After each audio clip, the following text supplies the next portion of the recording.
Aujourd'hui, on regarde la société avec l'idée du développement durable, des changements climatiques et tout ça. Donc, c'est un élément important là, que les enfants doivent être sensibilisés. Donc, Hugo, on a ensemble décidé de dire qu'on faisait une école carboneutre. Hein? Tu as été l'instigateur de dire on va faire un bâtiment qui va consommer le moins d'énergie possible, qui va faire entrer donc la lumière naturelle. On a fait les modélisations. Maintenant, on a des outils pour ça. On est hyper isolé. On a cadre de bois. On a en plus des balcons, en fait, des terrasses extérieures. Les enfants vont pouvoir être en dedans, être dehors. Ce sera la première école carboneutre, mais tu te souviens, Pierre, il a fallu qu'on se batte avec les ingénieurs. Il a fallu que je me batte, que je prenne la décision de dire que... Puis ça, c'était suite à, encore une fois, les inspirations que moi j'avais vues en Suisse, dans une école, où il y avait un bâtiment tout neuf. Puis je dis, hey, comment vous climatisez, comment vous chauffez? Il me dit, non, en Suisse, on n'a pas le droit de climatiser les écoles. Pourquoi? Environnement. Ah, je reviens à Montréal, on travaille avec les ingénieurs, puis qu'un système climatise, je dis, pourquoi on climatise? Bah, pas le choix, pas le choix. Bah, il fait chaud l'été, dans une école. Il se passe quoi l'été? Ouais, mais quand même, le réchauffement, ok. Donc votre système, performant, il va faire froid à l'intérieur, vous allez voir. Puis je dis, mais moi, s'il fait 24 à l'intérieur, 23 l'été, puis c'est humidifié, ce serait bien suffisant. Mais eux, ils voulaient un système de clim top, puis qui refroidisse, puis qui essaie. Je dis, mais non. Donc on a décidé de faire chez nous une climatisation partielle par le sol. Donc ça chauffe et ça climatise par le sol, mais ça ne climatisera pas à 18 degrés. Mais je dis, m'en fiche. C'est 22, 23 l'été, puis c'est déshumidifié.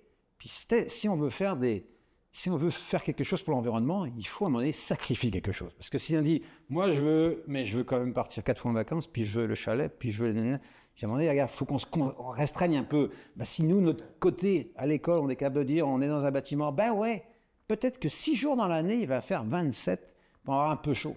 6 jours dans l'année, là. Je pense que c'est pour ça qu'il y a cette perspective de développement durable. Elle a toujours été présente, puis pas juste pour le bâtiment. Et c'est là où je trouve, où ça va plus loin, on dit, on change l'horaire aussi. Si on permet aux élèves d'arriver progressivement à l'école puis de partir progressivement, bien on permet aussi, à ce moment-là, que les déplacements, on sait que modaux, c'est aujourd'hui quelque chose d'important. Donc, si on change les horaires, on permet que ça soit plus fluide. Donc, c'est une autre chose importante dans le développement. On permet maintenant aux employés d'avoir des horaires flexibles, de pouvoir travailler à la maison, pour faire en sorte que les embouteillages, comme on les a connus, qui sont une demande énergétique énorme, hein, le temps perdu plus l'énergie consommée. Alors, le développement durable, c'est pas juste dans l'école, c'est ce que tu fais aussi en dehors de l'école, ce que tu manges, hein, avec la nourriture. Alors, c'est tout ça que l'élève apprend. Puis, effectivement, il va faire un peu chaud une journée, mais on va y expliquer. Il va comprendre que dans les choix globaux qu'il y a eu à faire, on a sacrifié ça pour permettre de ne pas avoir... Alors donc, l'école est aussi permet de comprendre des choses par les choix qui ont été faits de l'aménagement de l'école en soi. Donc, il y a peu d'espace fermé parce qu'on veut favoriser la collaboration.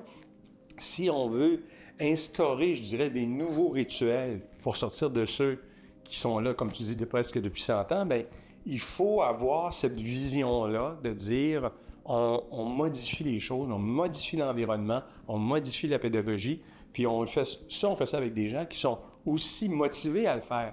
Donc, il y a comme une espèce de cercle vertueux qui est ensemble quand on est tous au service de la vie de l'élève. On veut que tout participe à faire en sorte qu'on le mette dans les meilleures conditions.